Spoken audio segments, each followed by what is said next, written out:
microcapsule, j'ai un contact qui vient m'envoyer un petit paragraphe qui rappelle un fait historique, la loi du 8 juillet 1942 qui interdisait l'accès aux juifs aux magasins et aux spectacles, qui les contraignait en fait à devoir faire leurs courses de 15 heures à 16 heures par une autre personne qu'elle.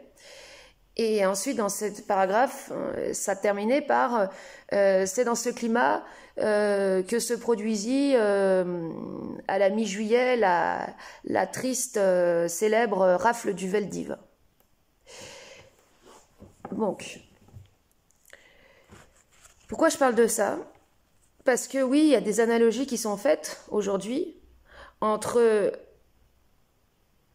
cette politique de vaccination de la population et une obligation d'être vacciné pour aller au spectacle, bientôt pour entrer dans certains magasins avec le QR code, et des analogies avec le fait que quand tu n'es pas vacciné, tu es associé à un résistant ou à un juif. Et ce sont des analogies, c'est des points de comparaison, mais en fait, il y a analogie et analogie. Ces analogies-là, elles sont propagées dans les sphères complotistes. Et elles ont une fonction. Générer de l'émotionnel. Générer de l'émotionnel. Quand on était à l'école, on a appris, on est allé en histoire et on nous a parlé de l'Holocauste. C'est la partie la plus flippante quand même de l'histoire. Il y a des photos, des fois on a tous vu des photos de gens dans des camps de concentration, des charniers, des corps entassés, des trucs qui nous ont marqués à vie. Moi par exemple, j'ai été marquée à vie quand j'avais quel âge? J'avais 10 ans, et on était allé au musée de la Résistance à Grenoble. On avait visité ce musée qui est vraiment, vraiment, vraiment flippant. Mais le truc le plus flippant, c'est à la fin, il y avait un bac avec du sable dedans. Et c'était écrit juste en dessous, dans ce sable, des gens sont morts. Et ça m'avait terrorisé. Enfin, ça m'avait terrorisé, ça m'avait pétrifié. Ce simple truc, hein. Alors que dans le musée, il y avait quoi? Des anciens lits exposés, des vêtements, des objets, mais ça faisait pas pareil que ça, parce que là, mon imaginaire, il s'était démultiplié dans ce simple petit socle avec le sable. D'ailleurs, ça se trouve, c'était même pas du vrai sable de Auschwitz, ça se trouve, c'était juste du sable qu'il y avait. Bon, bref, on s'en fout. Et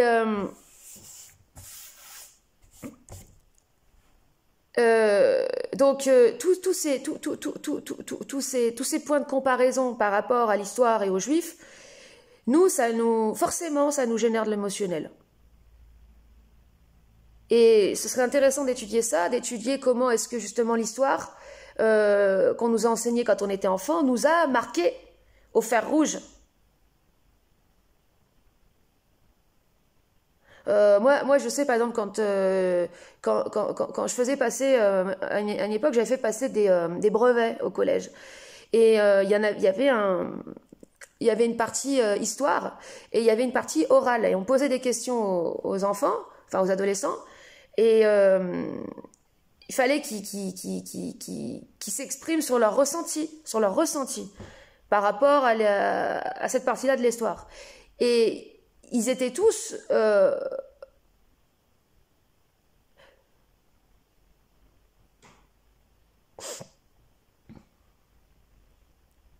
ils associaient tout ça à la mort, à la destruction, à l'horreur. Et il y en a certains, ça les perturbait même. Qu'on le veuille ou non, qu'on en ait conscience ou non, ces images qu'on a vues dans les bouquins d'histoire se sont imprégnées en nous et nous ont connectés, en fait, direct à ce qu'il y a de plus obscur en nous, parce que c'est directement lié à la mort et à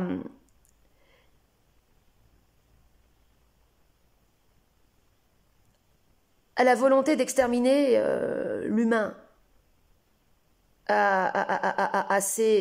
les nazis, c'est en gros les super reptiliens qui veulent exterminer, symboliquement, hein, dans l'inconscient, hein, qui veulent exterminer l'humain différent, l'humain résistant, l'humain marginal, l'homosexuel, voilà. Tout ça, en fait, symboliquement, c'est l'être qui rentre pas dans le rang, quoi, qui correspond pas à la norme. Voilà, le juif, le résistant, l'homosexuel, le tzigane, c'est celui qui rentre pas dans la norme. Le juif, c'est c'est le juif errant. Le juif, c'est celui qui, dans la symbolique, qui a pas de pays, qui a pas comment dire, de territoire à lui.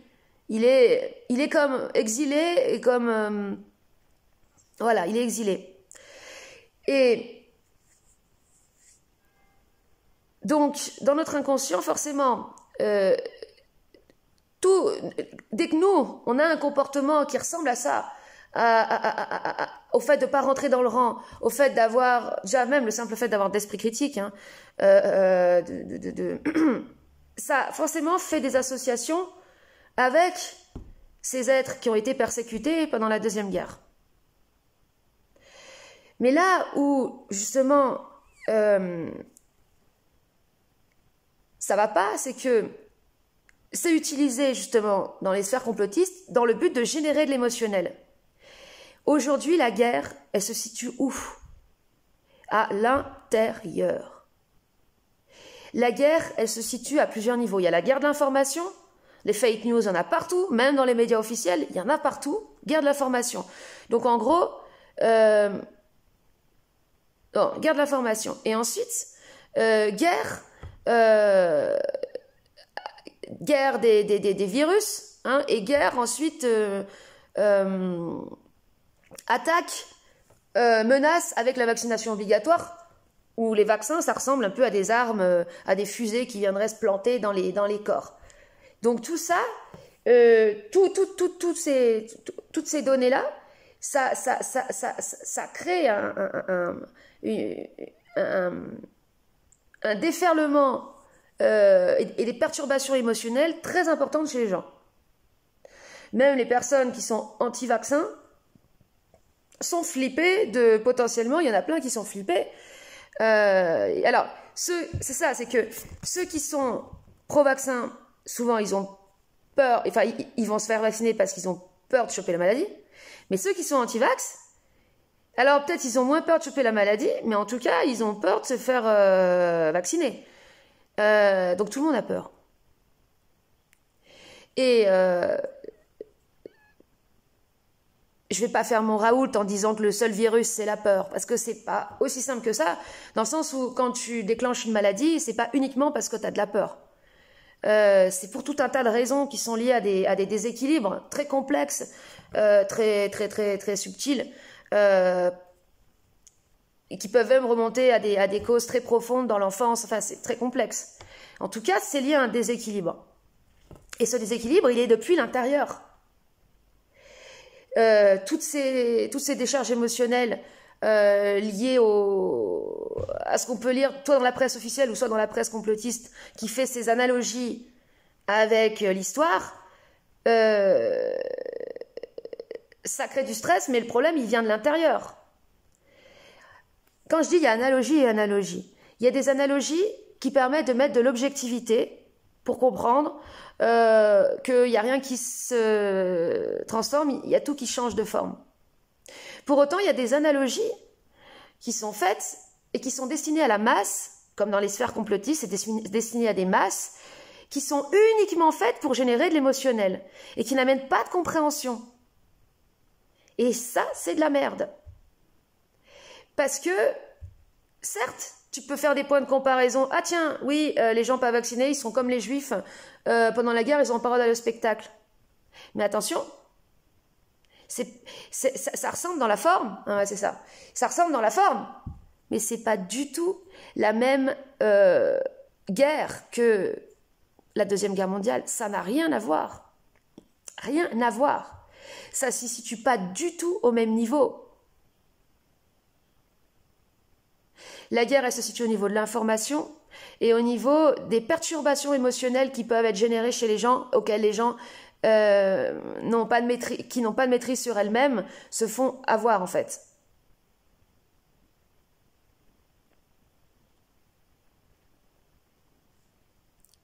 Et une pression, la pression, elle est intérieure. C'est quand, par exemple, t'es le seul dans ta famille à pas être vacciné, et puis tout le monde est là pour te faire culpabiliser. Là, c'est difficile. Mais ça se situe au niveau familial, au niveau de la cellule nucléaire, j'ai envie de dire, au niveau de la cellule familiale nucléaire. C'est là que c'est la pression qui s'exerce. Ensuite, les Juifs, ils ont été, et les résistants, ils ont été déportés. Donc, il y a des milices qui sont venues les chercher de force, qui les ont mis dans des trains pour les emmener dans des camps. Il n'y en a aucun qui avait envie d'y aller. Sauf que là, c'est pas la même chose. Là, c'est les gens qui vont se faire vacciner eux-mêmes. Il n'y a personne qui vient les chercher. Personne. Personne. Personne ne les a contraints. Personne. C'est eux qui y sont allés d'eux-mêmes.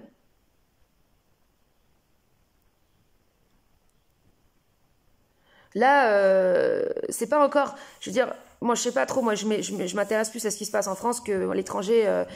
Il y a des politiques très différentes en fonction des pays. C'est très différent parce que c'est pas les mêmes...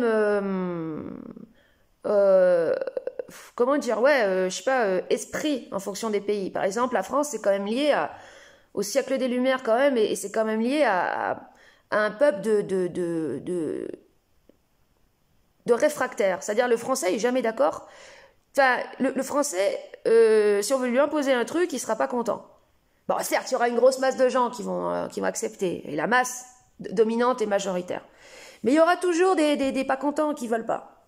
Là, dans le cas de l'obligation qui est discutée en ce moment, l'obligation vaccinale des soignants, il y a plein de personnes qui préfèrent démissionner qu'avoir cette obligation qui vient enfreindre leur liberté fondamentale. Et il y a justement des personnes qui s'inquiètent, qui sont pour les vaccins, mais qui s'inquiètent de ça parce qu'ils ont de la difficulté dans le milieu hospitalier à recruter des gens.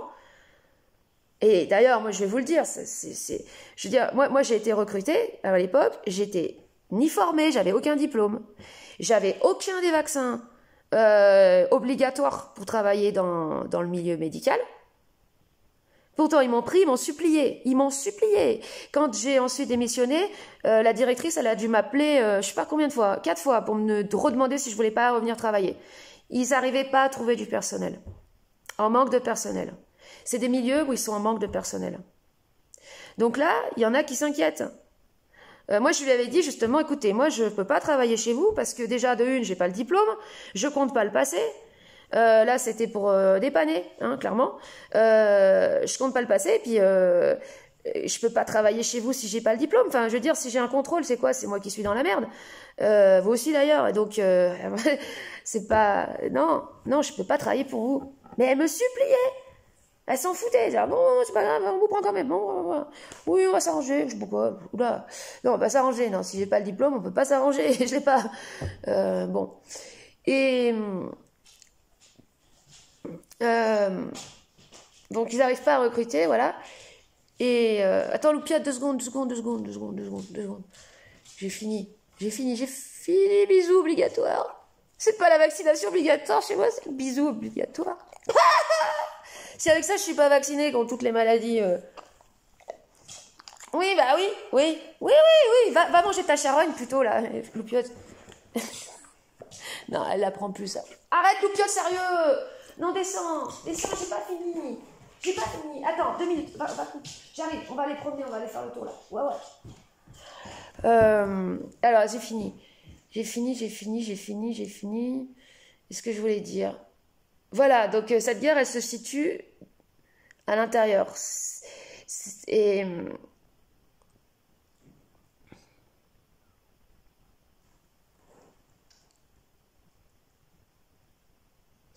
Ça touche, en fait, ça touche. C'est une guerre qui se joue depuis l'intérieur.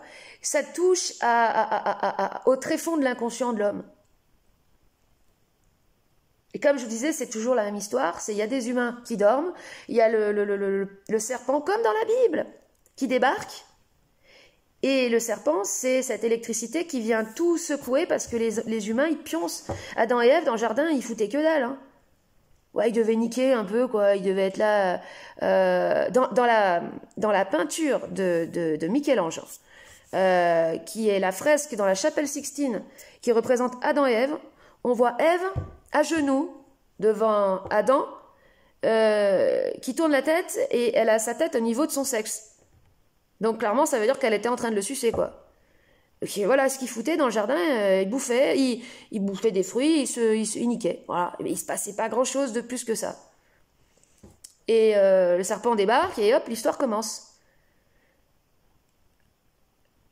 L'histoire commence. Donc, c'est toujours cette même histoire qui recommence. Qui est là pour secouer. Et c'est comme ça que la vie, par ces secousses, cette électrification de l'homme, puis là on est en plein dedans avec les antennes 5G et tout. Tiens, petite précision avec les antennes 5G. On voit des images d'antennes 5G en feu. Ça a été partagé. Est-ce que c'est vraiment des résistants antennes 5G qui ont mis le feu? Pas dit. Pas dit. On est dans un monde de rêve. Ce sont des images qui sont là pour nous créer dans notre inconscient des associations au feu. Électricité égale feu. C'est des images qui parlent à l'inconscient. Ça a uniquement ça pour fonction. Toutes ces photos de vaccins, on les voit alignées comme ça. Ça fait quoi? Association fusée, association engin puissant qui vient se planter. Quand on était enfant, ça c'est important aussi, hein, il y a plein de trucs qui ramènent à l'enfance. Quand on était enfant, on avait les visites médicales. On s'est fait faire comment on appelle ça, des prises de sang. Et en général, on n'aime pas trop ça, les piqûres. Bon, moi, ça m'a jamais trop... Non, moi, ça m'a jamais trop... C'est pas un truc qui m'a trop dérangé, jamais trop. Mais il y a des personnes qui ont la peur, une peur profonde par rapport à la piqûre. Et ça renvient encore à des trucs qui sont inscrits dans le subconscient. Hein. La morsure du serpent, ça revient à ça. Ça remonte à ça. Donc, c'est là que ça se joue. C'est là que ça joue. C'est au niveau ce que ça crée au niveau de l'inconscient et tout ce que ça fait remonter en fait comme mémoire. Voilà. Parce que l'inconscient, c'est que des mémoires. Et qui dit mémoire dit masse de souffrances compactées qui remontent sous forme émotionnelle, sous forme de perturbation émotionnelle. Et voilà où elle se situe la pseudo-guerre. La guerre, entre guillemets, c'est une guerre de l'intérieur depuis les perturbations émotionnelles. Si tu as des gens de ton entourage qui demandent alors t'es pas vacciné? Et pourquoi t'es pas vacciné? C'est là que ça va être difficile parce que si tu as du stress, de la mémoire traumatique trop importante, tout ça, c'est ça qui va jouer. Tu vas être tout perturbé émotionnellement, puis tu vas rentrer en conflit, en opposition avec les autres. Ça va être l'emprise émotionnelle et ça va être la cata. Ça va être la cata parce que c'est toi qui est comment dire, qui fait pas comme les autres. Donc c'est toi qui est forcément diabolisé, vu que tu fais pas comme les autres. C'est toi le rebelle, c'est toi qui te mets en opposition, c'est toi qui fais preuve de mauvaise volonté. Et là où c'est délicat, c'est qu'il s'agit ne pas être dans l'opposition, d'être dans l'affirmation, dans le positif. Parce que quand tu es dans l'opposition et la négation, au niveau de l'énergie, c'est toi qui est la vie qui vient te montrer non, dans la vie il faut pas être dans l'opposition, faut être en affirmation.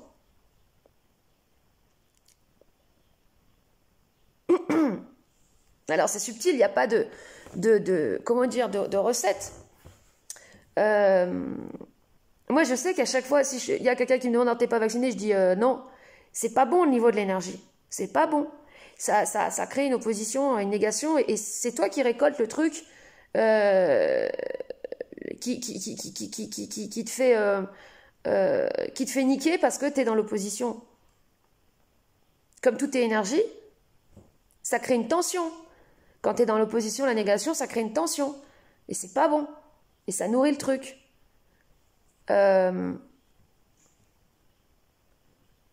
Moi, je préfère dire oui.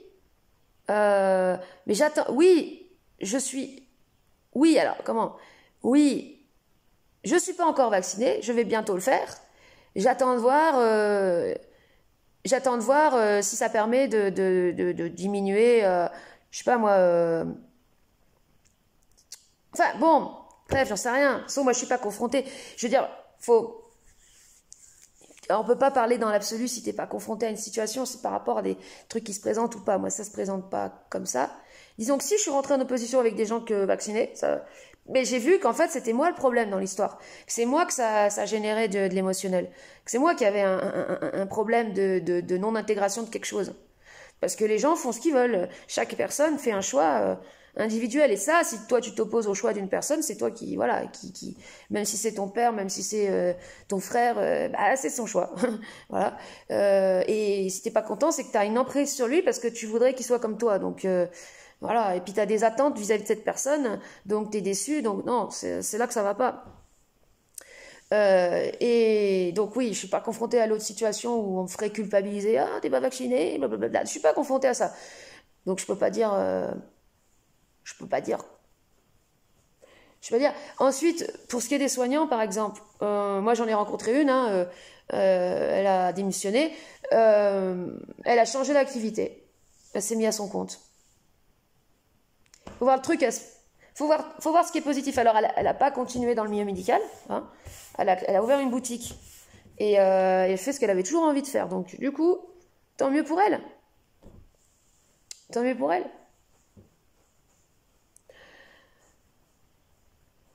C'est pas la Deuxième Guerre mondiale. Hein. Les non-vaccinés, c'est pas les juifs de la Deuxième Guerre mondiale. Ça, c'est des analogies qui sont uniquement faites pour générer de l'émotionnel. Et vu qu'on est dans un monde de rêve, de rêve et de cauchemar, c'est pareil.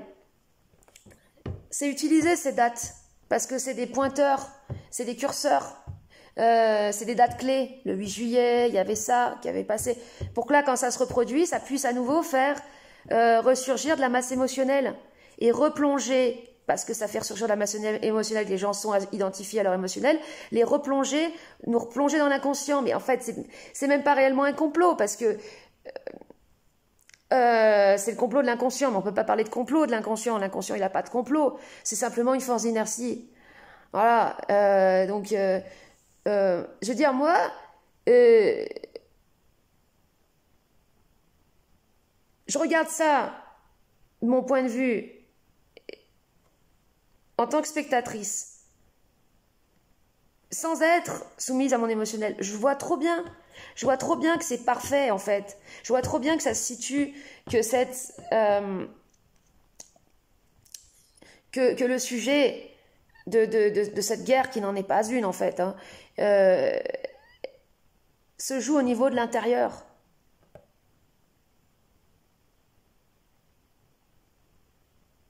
Et encore aussi un truc, c'est que quand le fait d'être... si par exemple tu fais un choix parce que tu estimes que c'est ta liberté fondamentale de ne pas te faire vacciner, de choisir si tu veux ou pas te faire vacciner, on ne peut pas te l'imposer, et que tu le fais uniquement pour défendre ton droit fondamental à disposer de ton corps, sans même parler de l'efficacité ou de l'inefficacité des vaccins. Il y a des médecins, par exemple, qui sont pro-vaccins, mais qui sont contre la vaccination obligatoire et le carnet vaccinal parce qu'ils disent que ça enfreint en fait le secret professionnel. Il s'arrête juste là, le secret médical, pardon. Il s'en arrête juste là, c'est-à-dire en gros, personne n'a le droit de savoir n'a le droit de savoir si t'as eu telle maladie, voilà. Et donc, du coup, comme ça enfreint le serment qu'ils ont fait au début, là, le serment d'Hippocrate, il s'en arrête là. Ils disent non, il peut pas y avoir de vaccination obligatoire juste par rapport à ça. Voilà, c'est tout. Oui, le fait de toi d'être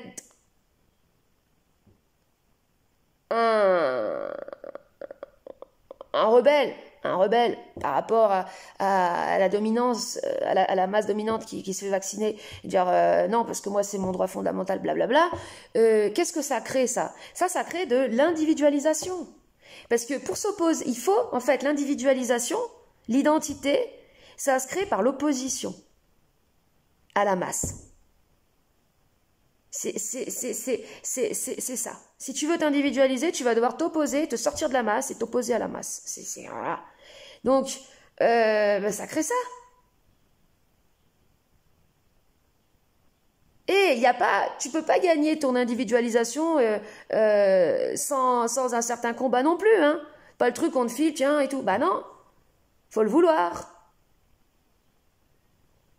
Faut être déterminé à putain de créer cet ego et cette conscience. Et ça participe de la création de l'ego et de la conscience.